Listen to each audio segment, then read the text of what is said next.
2 Samuel chapter 3. Now the war between the house of Saul and the house of David was protracted, and David grew stronger and stronger, while the house of Saul grew weaker and weaker. And sons were born to David in Hebron. His firstborn was Amnon by Ahinoam of Jezreel. His second was Chileab by Abigail the widow of Nabal of Carmel. His third was Absalom the son of Maacah, daughter of King Talmai of Geshur. His fourth was Adonijah the son of Haggith. His fifth was Shephatiah the son of Abital, and his sixth was Ithream by David's wife Eglah. These sons were born to David in Hebron. During the war between the house of Saul and the house of David, Abner had continued to strengthen his position in the house of Saul. Meanwhile, Saul had a concubine named Rizpah, the daughter of Aiah. So Ishbosheth questioned Abner, "Why did you sleep with my father's concubine?" Abner was furious over Ishbosheth's accusation. "Am I the head of a dog that belongs to Judah?" he asked. "All this time I have been loyal to the house of your father Saul, to his brothers and to his friends.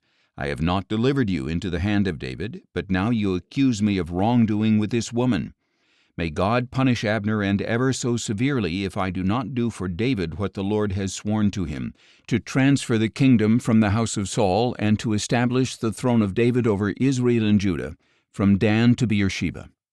And for fear of Abner, Ishbosheth did not dare to say another word to him.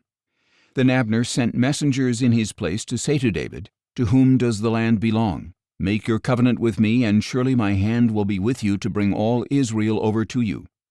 "Good," replied David, "I will make a covenant with you, but there is one thing I require of you. Do not appear before me unless you bring Saul's daughter Michal when you come to see me." Then David sent messengers to say to Ishbosheth, son of Saul, "Give me back my wife Michal, whom I betrothed to myself for 100 Philistine foreskins." So Ishbosheth sent and took Michal from her husband Paltiel, son of Laish. Her husband followed her, weeping all the way to Bahurim. Then Abner said to him, "Go back." So he returned home.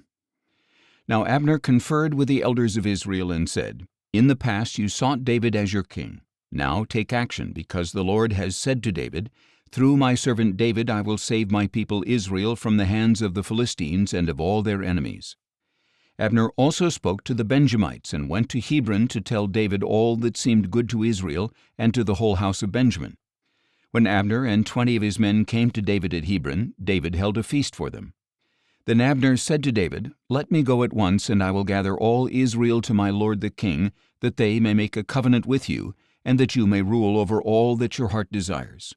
So David dismissed Abner, and he went in peace. Just then David's soldiers and Joab returned from a raid, bringing with them a great plunder. But Abner was not with David in Hebron, because David had sent him on his way in peace.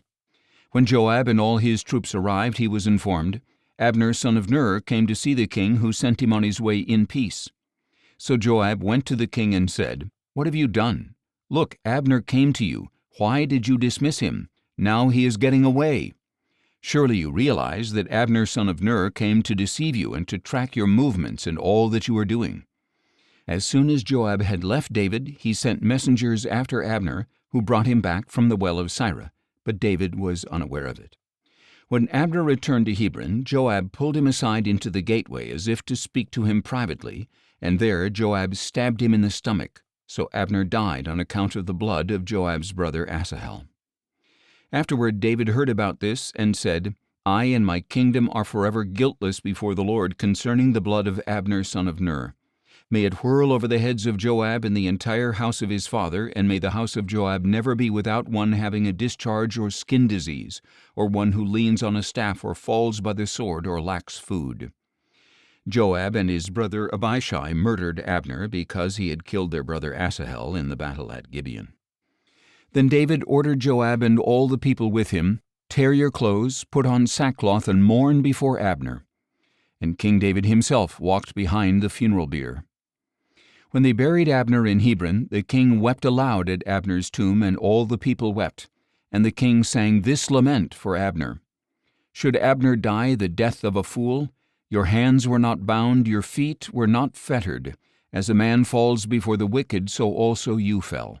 And all the people wept over him even more.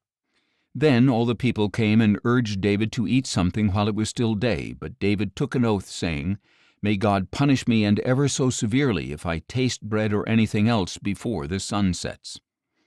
All the people took note and were pleased. In fact, everything the king did pleased them. So on that day all the troops and all Israel were convinced that the king had no part in the murder of Abner son of Ner. Then the king said to his servants, "Do you not realize that a great prince has fallen today in Israel?